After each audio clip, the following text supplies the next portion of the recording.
Bu fırsatı verdiğiniz için teşekkür ediyorum. Adım Meryem Abdülhamid. Ben 2016 ikinci ayda 2 tane çocuğumla Türkiye'ye hamile geldim.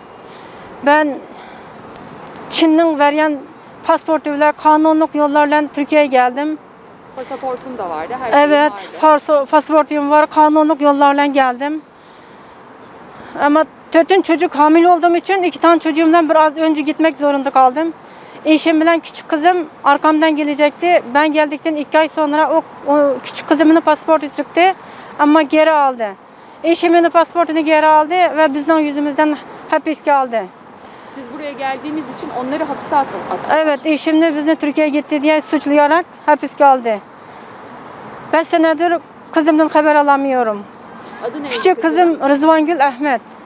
Sen bunların isimlerini bana sonra yazarsın. Tabii. Babasız, annesiz, kimsesiz, sahipsiz 5 senedir yalnız yaşıyor.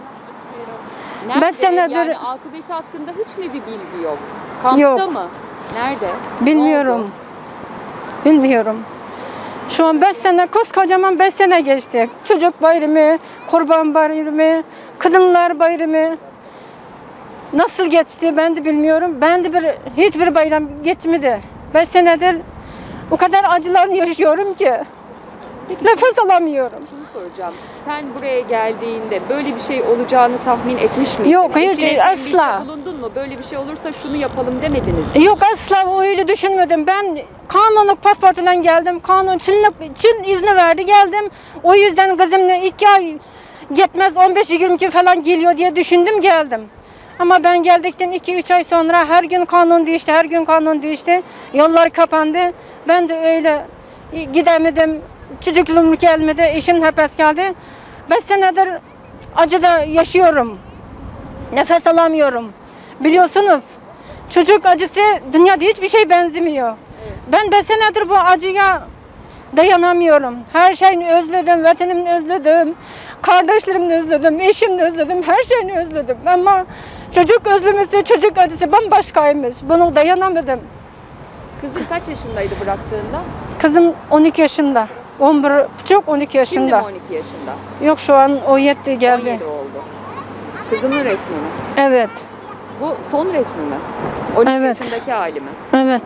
12. Ben giderken de ağladı, ayrılmak istemiyorum, ağladı. Ben de hayır 15-20 günde sonra gelirsiniz kızım, ağlamayın diye.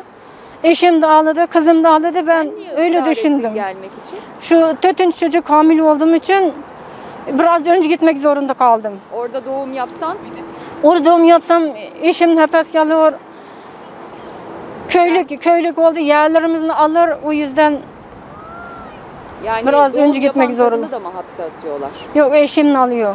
Eşini alıyor. Evet. Ama eşin yine hapiste. Bebeğimle ya da ben de bebeğimle ama tamam, Çin'de hiçbir suç işlemedim ben. Ömrüm boyunca hiç cinayet işlemedim. Kızımda suç yok, benim de suçu yok. Çin kendi izni verdi geldim. Ben de tütün çocuğumla doktoru kürtaj yaptırmak gittim ama hayatın hatır geliyor, yaptırsan olmaz. Senin hastalıkın vardı da o yüzden kürtaj yaptıramadım. İzni verdi geldim, kızım da geliyor diye düşündüm. Eşimle beraber geliyor diye döndüm.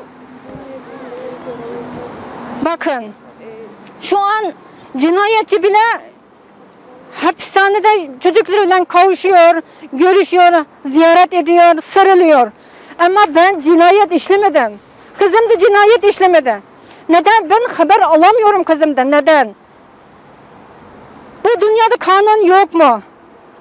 Çocuk hakları yok mu? Kadın hakları diye bir şey yok mu? Ben o yüzden geçen sene bu annelerle birlikte gitmeyen partiye, gitmeyen kapılar, her yer gittik, her yer sokaklara gittik. Kanunluk yollarla kızımla haber almak için gittim. Hala bir haber yok. Bu sene de aynı Dünya Kadınlar Bayramı günü de Ankara'da ayaklarımızla yürüyerek gittik. Ankara'ya yürüyerek gitmek amacımız olsa bütün dünya liderleri, bütün dünya anneleri, bütün dünya vicdan sahipleri, bütün siyasiyonlar, bütün hukukçular bizim sesimizi duysun. Biz suçumuz yok. Çocuklarımızda suçu yok. bizi kavuşmak için, çocuklarımızla kavuşmak için bizi yardım etsin diye sesimizi anlatmak için, acılarımızı anlatmak için gittik. İnşallah gazeteciler, haberlerimizin çok yaymasını istiyorum. Liderlerimizin anlamasını istiyorum.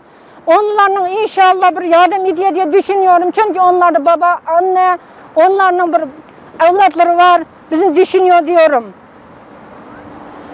Teşekkürler. Siz kaç yaşındasınız? 47. 47. Şimdi yanınızda kızınız var Reyhan. Bir kişi daha var. Bir çocuk daha var. O da hamile gelen kızım 5 yaşında, o da var. Şey mi? Sümeyye mi? Evet, Kardeşiniz. evet. 3 çocuğun var yani Evet. toplam Çin'dekiyle beraber. Şimdikiyle 4. 4 mü oluyor? Ha, doğru. Sen konuşacak mısın? Biz şimdi annelerimizin dediği gibi 2016 yılında kanunlu bir şekilde Zaten biliyorum da siz Ankara'da ne yaptınız? Onu da sen anlat. Ankara'ya yürüyerek gittik. gittiniz buradan. Birleşmiş Milletler İnsan Hakları Örgütü, İnsan Hakları Komitesi, ABD Büyükelçiliğine gittik. Bütün siyasi partilere gittik. İnsan hakları örgütleri olsun, Amerika Büyükelçiliği. Gidebileceğimiz her yere gittik. 2 kere basın açıklaması oldu. Ve televizyon haber kanallarından da geldi inşallah. Sesimizi daha yükseklere, daha uzaklara ileteceğine söz verdiler. Biz de bu şekilde bütün dünyadaki her insan çocuk olmuş insanlardır. Bir çocuğun annesine, ailesine ne kadar ihtiyacı olduğunu, ne kadar düşkün olduğunu herkes biliyor.